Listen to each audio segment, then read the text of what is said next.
Hello everyone. तो कैसे हैं आप सब? उम्मीद है आप सभी बहुत अच्छे होंगे और दिवाली के सेलिब्रेशन में बिजी भी होंगे। तो आज जिस प्लान का हम रिव्यू करने वाले हैं उसका नाम है HDFC सिस्टमैटिक रिटायरमेंट प्लान।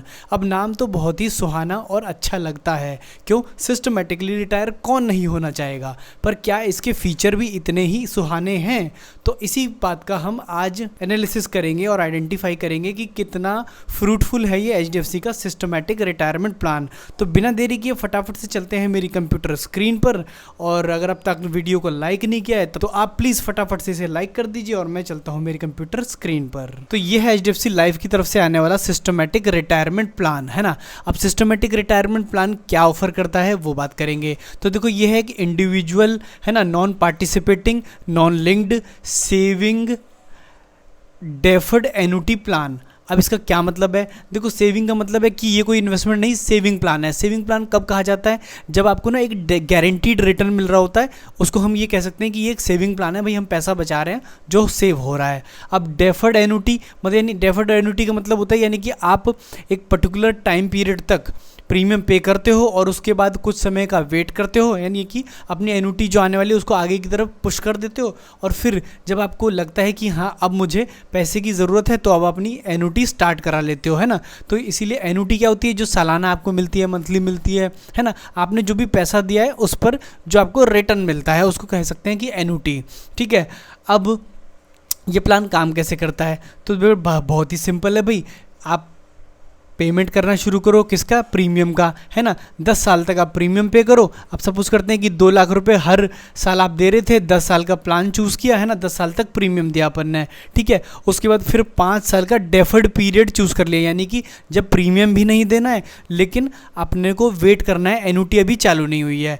जैसे ही 15 साल पूरे हो गए, है ना, 16th ईयर से आपको रिटर्न आना चालू हो गया। अब ये एन्युटी यहाँ दिखाई दे रही है 2 लाख, है ना, 2,79,080 रुपीज़ पर एनम, ठीक है। अब ये तो यहाँ आपको काफ़ी ज़्यादा लग रही है, ठीक है भाई। 2 लाख रुपए दिए थे हर साल के और 2 लाख, लगभग 2,80,000 रुपये आपको एनुअली एन्युटी आ रही है। पर ना इतनी एग्जैक्टली नहीं होगी। जब कैलकुलेशन करने जाएंगे ना, तो रिस्क फैक्टर्स को कंसीडर करते हुए, एज को कंसीडर करते हुए, है ना, दूसरे फैक्टर्स को भी इसमें इन्वॉल्व किया जाता है। और सारी चीज़ें कंसीडर करने के बाद लगभग ये 15 से लेकर के 2,50,000 रुपये तक के आसपास हो सकता है ना। खासकर तब जब आप अपने एन्युटी के साथ साथ प्लान टर्मिनेट होने के टाइम पर, यानी कि डेथ के टाइम पर, अपना जो सारा का सारा प्रीमियम दिया था ना उसको भी रिटर्न लेना चाहते हैं, तो ठीक है, तभी थोड़ा सा कम होता है। अदरवाइज़ ये 2,80,000 रुपये तक भी हो सकता है। मैं आगे आपको डिटेल में एक्सप्लेन करता हूँ कि ये पूरा मामला क्या है। अगर प्लान बाय करना होगा तो आप बड़े ही ईजिली अपना पहले तो प्रीमियम डिसाइड करोगे, है ना, कि भाई कितना प्रीमियम देना है, ठीक है। फिर दूसरा डिसाइड करेगा कि प्रीमियम पेमेंट टर्म क्या रहेगा, है ना। 10 साल के लिए ले रहे हो, 15 साल के लिए ले रहे हो, यानी कितने साल तक प्रीमियम पेमेंट करना चाहते हो। फिर उसके बाद एन्युटी ऑप्शन चूज़ करना पड़ेगा। अब जो एन्युटी ऑप्शन है ना, वो 2 तरह के हैं। पहला वो जिसमें कि ना डेथ का बेनिफिट रहेगा, यानी कि जब तक बंदा जिएगा तब तक तो उसको एन्युटी आ रही है। फिर जब बंदा एक्सपायर हो जाएगा तो उस टाइम पर वो जो सारा पैसा उसने दिया था, है ना, वो पैसा उसके बच्चों को मिल भी जाएगा। ये जो 2 लाख रुपए इंटू 10 अपन ने दिया था ना, लगभग 20 लाख रुपए, ये अपने बच्चों को वापस भी हो जाएगा, ठीक है।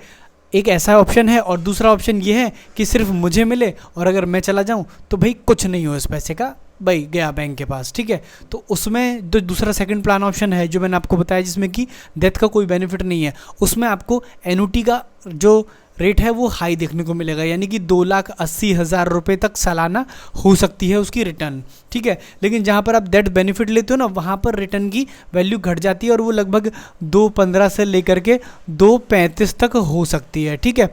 अब इसको भी कैलकुलेट करना मैं आगे बताता हूँ, ठीक है। अब प्लान कब लिया जा सकता है? तो इन्होंने कहा कि भाई 45 की एज पर मिनिमम एंट्री है और मैक्सिमम 75 की एज पर भी आप एंट्री कर सकते हो। अब आती है पॉलिसी टर्म की बारी कि ये पॉलिसी कब तक चलेगी। तो देखो, होल लाइफ चलेगी। क्यों? क्योंकि सारी ज़िंदगी तो पेमेंट होने वाला है। जो अपने को एन्युटी मिलेगी ना, वो लाइफ लॉन्ग एन्युटी है ना। तो यही तो इस प्लान का मेन बेसिक पर्पस है कि जब तक जिए तब तक पैसा आता रहे, मतलब एक तरह से एक सिक्योर्ड पेंशन बनने के बराबर है।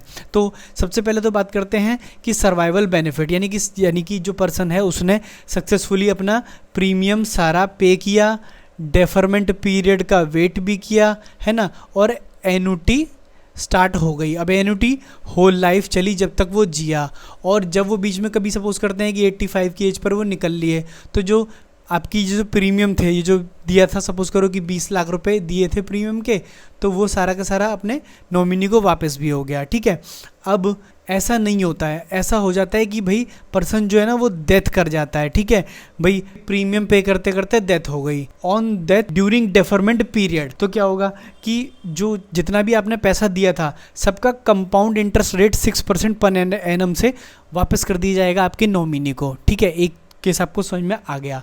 अब दूसरा क्या है, on death of after deferment period, यानी कि अब क्या है, पे आउट चालू हो चुका है ना, पे आउट चालू हो चुका है। अब इस स्थिति में क्या है, आप सोचते हैं कि 1 किस्त, 2 किस्त, 3 किस्त, 4 किस्त, यानी 4 साल, 5 साल, 6 साल इस प्लान को एंजॉय कर चुके हैं। अभी क्या होता है, इस दौरान पर्सन एक्सपायर कर जाता है। तो यहाँ पर 2 ऑप्शन है।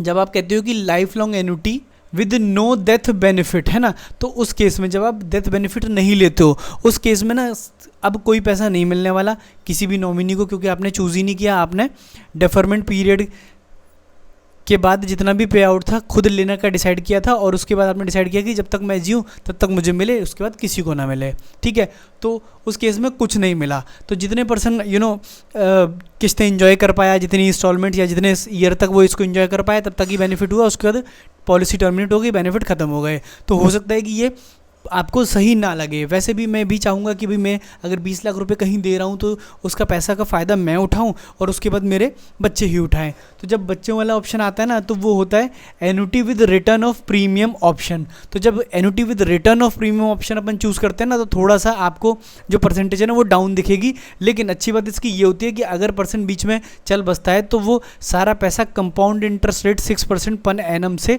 उसको वापस कर दिया जाता है। ठीक है, तो इसका ये बेनिफिट है। तो 6% की इंटरेस्ट रेट सर, जितना भी पैसा हमने आपसे लिया था, है ना, बैंक ने आपसे लिया था, HDFC ने आपसे लिया था, वो सारा वापस हो जाएगा। तो ये लगभग मान लो 35 लाख रुपए बनता है कि भाई डेफरमेंट पीरियड से पहले ही डेथ हो गई या बीच में हो गई, तो अपना जो टोटल बन रहा था ना वो 35 लाख के आसपास बन रहा था। वहीं जो अपन ने जो पॉलिसी का पेमेंट किया था वो बन रहा था 21 लाख रुपये के आसपास। कैसे कि 105% ऑफ टोटल प्रीमियम पेड। तो इन दोनों में से ना जो भी ज़्यादा होता है वो पैसा अपने को मिल जाता है। लेकिन इस 35 लाख रुपए में से ना जितनी भी इंस्टॉलमेंट्स आपने ये वाली इंजॉय कर ली होती है ना, 2,15,000 एनुअली, इसको वो घटा लेते हैं। तो जितनी भी किस्तें एंजॉय कर ली हैं उसको इसमें से माइनस कर लिया जाएगा। तो अगर ज़्यादा किस्तें एंजॉय कर ली और ये पैसा कम पड़ गया है तो आपको ये 21 लाख रुपए ही मिलने वाला है। मतलब यानी कि यूँ समझ लो कि आपने जितना एंजॉय किया उसके बाद आपके जाने के बाद आपके बच्चों को 21 लाख रुपया तो गारंटीड मिल ही जाएगा। ठीक है, तो प्लान आपके समझ में आ गया होगा कि ये अमाउंट तो फिक्स है। एक और सिनेरियो मैंने लिया जिसमें कि ना पर्सन की एज थोड़ी जल्दी डेथ हो जाती है। तो क्या होता है कि भाई अपन ने पैसा दिया, फिर डेफरमेंट पीरियड का वेट किया और फिर उसके बाद बहुत थोड़ी सी ही किस्तें एंजॉय कर पाया। तो अब ये जो 35 या 37 लाख रुपए हमारा जो बन रहा था 6% इंटरेस्ट रेट के साथ, है ना, कंपाउंड इंटरेस्ट रेट के साथ, उसको और वर्सेस ये जो किस्तें हम जो माइनस करते हैं तो ये बचता है अपने को 26 लाख रुपए। तो 21 लाख और 26 लाख में से कौन सा ज़्यादा है? तो भैया 26 लाख ज़्यादा है। तो अपने को कौन सा पैसा मिलने वाला है? अपने को ये 26 लाख रुपये मिलने वाला है। लेकिन यहाँ पर जो रेट ऑफ रिटर्न आता है ना वो 4.5% का आता है। तुम इसे बड़ी आसानी से एक्सेल पे कैलकुलेट कर सकते हो और तुम ये देखोगे कि रेट ऑफ रिटर्न अगर अर्ली पर्सन डिस्चार्ज हो जाता है यानी कि एक्सपायर हो जाता है तो बहुत ही ख़राब बैठता है। तो मतलब ये कहा जा सकता है कि अल्टीमेटली इस पॉलिसी में जीते जी ही जो बेनिफिट मिलेगा ना वही बेटर है ना। आप जीते जी अगर इस पॉलिसी को एंजॉय करेंगे तो आपको ये पॉलिसी ज़्यादा बेनिफिट देगी रादर देन एक्सपायरिंग। तो ये एक सिस्टमेटिक रिटायरमेंट प्लान तो है लेकिन कहीं ना कहीं नॉमिनी के लिए उतना बेनिफिट नहीं दे रहा है। ठीक है, अब जल्द फटाफट से इसके प्रोस और कॉन्स के बारे में बात कर लेते हैं कि क्या ये प्लान एक्चुअली लेना चाहिए कि नहीं लेना चाहिए। तो देखो 2-3 चीज़ें हैं जिस पर ना हम डिपेंड करेंगे कि इस प्लान के प्रोस एंड कॉन्स क्या हैं, हमें लेना चाहिए कि नहीं।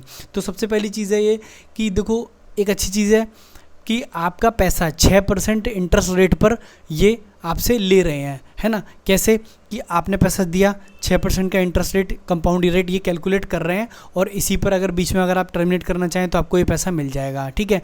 अब एफडी के रेट क्या होते हैं, वो फिक्स नहीं होते हैं। आज की डेट में तो एफडी पर अच्छा इंटरेस्ट रेट मिल रहा है पोस्ट ऑफिस में 7% के आसपास, तो आपको लगेगा कि कम है ये वाला, लेकिन समय के साथ एफडी के रेट ऊपर नीचे जाएंगे और वो 25-30 साल तक कांस्टेंट नहीं रहेंगे। तो उस केस में अगर 6% पर अगर आपको ये प्लान मिल रहा है तो ये ठीक है।